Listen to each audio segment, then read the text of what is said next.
Video देखते हो क्या अश्लील हैं? तो इतनी बुरी तरह क्यों मारा उसको? चल 18 रुपये ऐसे ही कहते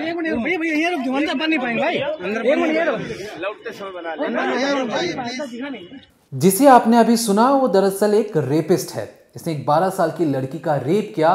रेप करते वक्त उस 12 साल की नाबालिग ने कहा कि मैंने तुम्हें पहचान लिया है, मैं गांव जाकर और पापा को तुम्हारे बारे में सब कुछ बता दूंगी। गुस्से से आग बबूला हो चुका ये शख्स उस लड़की को उठा उठाकर पटकना शुरू कर देता है। इतने से भी उसका मन नहीं भरा, लड़की हाथ पैर चला रही थी, उसने उस लड़की के दोनों हाथों को तोड़ डाला। दर्द से कहरा रही चिल्ला रही लड़की को उसने सोचा कि क्यों ना इसकी आवाज को बिल्कुल शांत कर दिया जाए। इसके बाद उस लड़की का गला घोटना शुरू करता है और तब तक घोटता है जब तक चीखें शांत नहीं हो जाती हैं। मौत के घाट उतारने के बाद इसी शख्स ने उस नाबालिग 12 साल की लड़की को खेत में पड़े एक झाड़ी के अंदर छुपाने की एक नाकाम कोशिश की। अब ये लड़की कौन है? दरअसल लड़की के जो पिता हैं उन्हीं का दोस्त था ये रेपिस्ट, जिसने एक 12 साल की नाबालिग के साथ रेप किया। दरअसल 27 जनवरी 2025 को उत्तर प्रदेश के कानपुर में ये जो लड़की थी, नाबालिग थी, ये अक्सर बकरी चढ़ाने जाया करती थी। 27 जनवरी को हुआ कुछ ऐसा ही।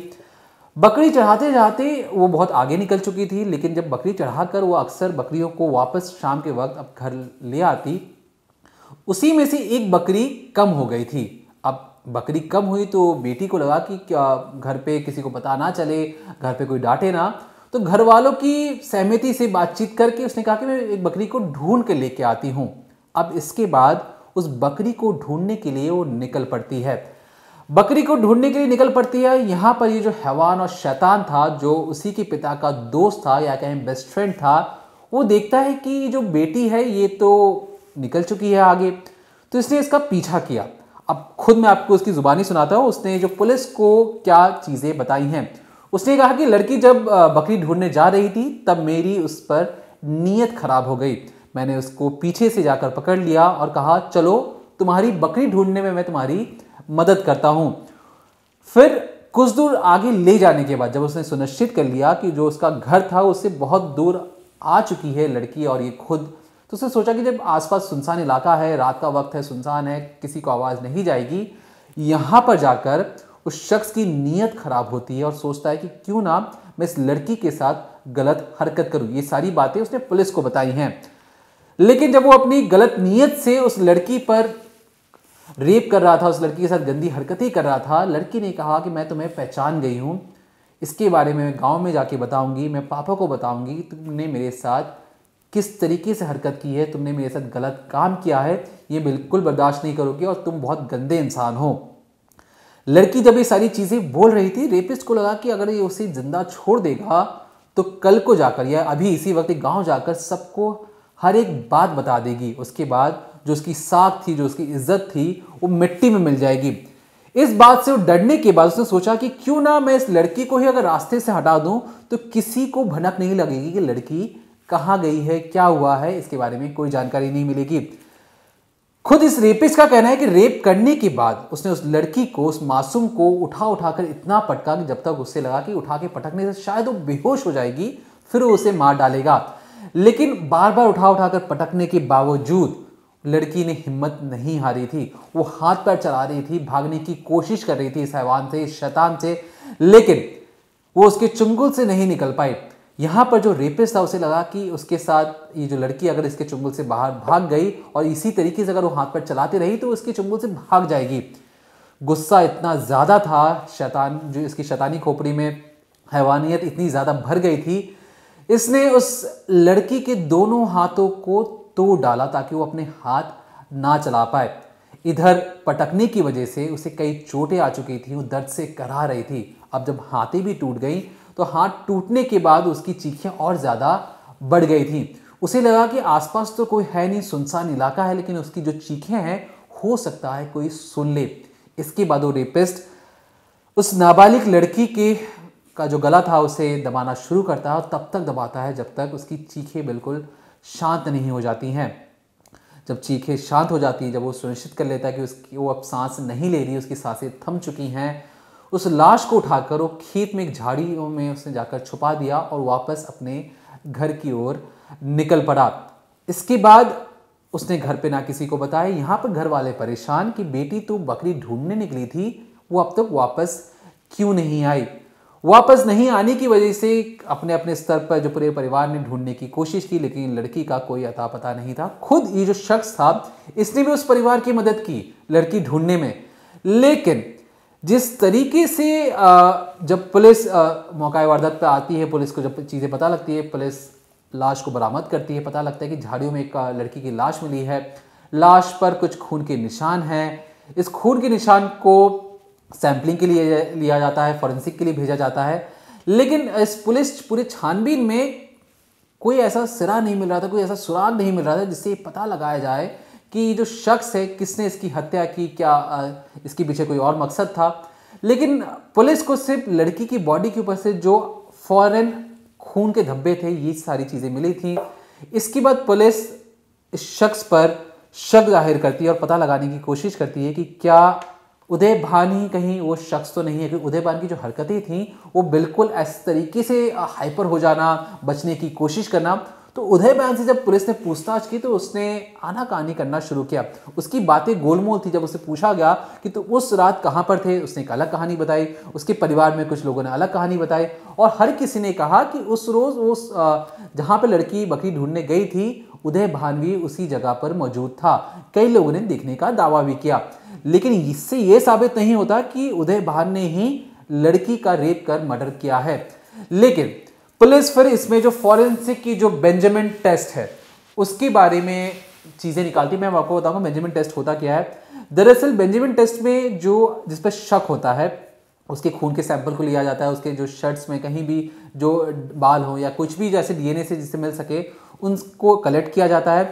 फिर मृतक जो मरी है या जिसके साथ जाती हुई है उसके शरीर पर जो कुछ अंश होंगे उन दोनों के डीएनए को मिलाया जाता है। उसके बाद ही ये पता लगाया जाता है कि इसने रेप किया है या नहीं किया है। कुछ इसी तरीके से जो निर्भया कांड में जिस वक्त दिल्ली में जब रेप हुआ था, जो बस से खून के धब्बे मिले थे, उस बस के खून के धब्बों से ही इन आरोपियों की पहचान हो पाई थी। उस वक्त भी बेंजामिन टेस्ट ही किया गया था। तो बेंजामिन टेस्ट से आसानी से पता लगाया जा सकता है कि आरोपी कौन है। लेकिन जब ये सारी चीजें मिल जाती हैं उसके बाद पुलिस जब इससे पूछताछ करती है कि तुमने ये सारी चीजें क्यों की हैं, तो इसका सिर्फ और सिर्फ यही कहना था कि उसकी नीयत खराब हो चुकी थी। लड़की को अकेला जाते देख उसकी नीयत का ईमान डोल चुका था और इसलिए वो सोच रहा था कि इस लड़की को क्यों ना इसके साथ कुछ गलत किया जाए। मैं आपको पूरी बात बताऊंगा, इसके पहले आप पुलिस की पूरी बाइट सुनिए, उसके बाद मैं आपको आगे की कहानी बताता हूँ। 27 तारीख को महाराजपुर में एक FIR लिखी गई थी जिसमें एक लड़की थी 14 साल की जो गुमशुदा थी। उसके पिता के द्वारा लिखा गया था जिसमें प्रकरण ये था कि लड़की जब खेत से बकरी चरा के घर पे आई तो उसकी एक बकरी मिसिंग थी। जिस आधार पे जब उसके माता पिता उसको ढूंढने गए तो लड़की भी पीछे पीछे गई, लेकिन वो रात तक लौट के नहीं आई। और उस मिसिंग के आधार पर पूरी रात पुलिस लगी रही, पूरी सभी को चेक करती रही, पूरे गांव में, अगल बगल के गांव में। फाइनली 2 दिन बाद लड़की की बॉडी मिली अरहर के खेत से, जिसके आधार पे हमारी टीमें लगी, 3 टीमें लगी। सर्विलांस की टीम लगी, बाकी टीम लगी, हमारे CP लगे, ADCP लगे, हम लोग लगे, हमारे इंस्पेक्टर महाराजपुर लगे। और जिन लड़कों पे फादर का डाउट था उनको हम लोगों ने उठाया और फाइनली इंट्रोगेट में एक एक्यूज जो था उसने जिस घटना कार्य किया था उसका जानकारी मिली। एक्यूज के द्वारा जो सावधानी बरती गई थी, जो उसका मोबाइल था, उसके जब निकाले गए तो उसके मोबाइल में जो कॉलिंग थी उस समय की वो डिलीट कर दिया था। और जबकि जब CDR निकाला गया तो उसमें वो कॉलिंग आई थी, उसने अपने भाई से बात किया था, बाकी लोगों से बात किया था। और उसका जो टेस्ट कराया गया उसमें टेस्ट में भी काफ़ी चीज़ें पॉजिटिव आई थी। तो इस आधार पे जो प्रिमा फेसी जो लगा कि जो एक्यूज है वहाँ पे देखा भी गया था। ये बात को भी इसने झूठ बोला कि मैं वहाँ पे नहीं था, मैं मोबाइल लेने घर पे चला गया था, लेकिन फिजिकली वहाँ पे था और जिन लोगों ने वहाँ पे देखा वो उसको बताया। तो इस आधार पे घटना का खुलासा हुआ है। प्रिमा फेसी जो मोटिव था वही मोटिव था कि चूँकि लड़की अकेली थी, जा रही और उसकी बदनीति हुई और उसी में विरोध में उसकी हत्या हुई। और जो छोटे थी बॉडी पे वो ऐसी नहीं थी कि छोटे थे, लेकिन 1-2 छोटे ऐसी थी जो जानलेवा थी और कोई वेपन्स का कोई यूज़ नहीं था, बाकी वैसा नहीं था।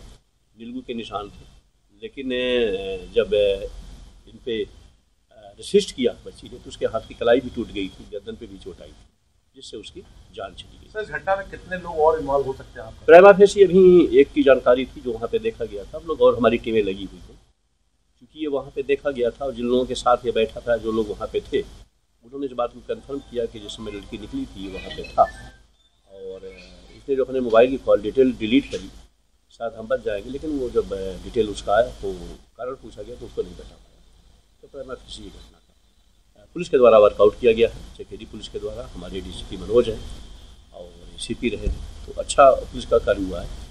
और एक केस को हम लोगों ने, जिसका बहुत सनसनीखेज था, उनके फादर को जो रात दिन लगे हुए थे, उसको पुलिस ने वर्कआउट किया। सर, क्या इसके पहले भी कहीं कोई योजना बनाई थी, योजनाबद्ध तरीके से किया? नहीं, मैंने कहा ना कि ये साथ ही रहते थे, फादर के साथ। उस दिन भी फादर के साथ था, एज ए फैमिली मेम्बर है, ऐसा नहीं कोई दूर के है। उठना बैठना मिलना जुलना परिवार के साथ था। उस दिन भी 4 घंटे 3 घंटे फादर के साथ था। तभी फादर ने लिखित में तहरीर दिया, सस्पेक्ट किया इसके ऊपर, ये हो सकता है। सर, क्या रिश्ता मतलब बच्चों के, अब जैसे बच्चे घर में पारिवारिक संबंध होते हैं? नहीं, अब जगह ना गाँव घर के हैं तो आते जाते रहते, कुछ चाचा नहीं। मामा इस टाइप क्या? नहीं, ये तो दूसरे गाँव के हैं, दूसरे गाँव। तो सर, क्या लड़की ने ये कह दिया था कि मैं तुमको पहचानती हूँ, इससे डर तुम्हारे से पकड़ दिया? मैं भी पासबिल हुआ होगा कि चूंकि अब नहीं है, लेकिन जिस तरीके से रेसिस्ट किया, हाथ की कलाई टूटी है, तो प्राइमा फेसी लगा कि वो शाम का समय था और बगल में खेत भी था जो छिपने की जगह थी। गलत नियत से उसने अटेम्प्ट किया, जिसमें फाइनली जान चली गई। फिलहाल पुलिस की गिरफ्त में है उदय भान, लेकिन पुलिस इस पर और आगे की जांच करना चाहती है कि क्या उदय भान के साथ कोई और शख्स भी शामिल था, क्योंकि जिस तरीके से उदय भान ने पटका, हाथ तोड़े, ऐसा लगता नहीं कि सिर्फ और सिर्फ उदय भान ही इस पूरे केस में शामिल है, या शायद उसके साथ कोई और भी हो सकता है। लेकिन फिलहाल पुलिस उदय भान को मेन आरोपी मानते हुए इसके खिलाफ सख्त से सख्त कार्रवाई कर रही है। इस पूरे मामले में जो भी नए अपडेट्स आएंगे हम आप तक पहुंचाते रहेंगे। तब तक देखते रहिए क्राइम तक।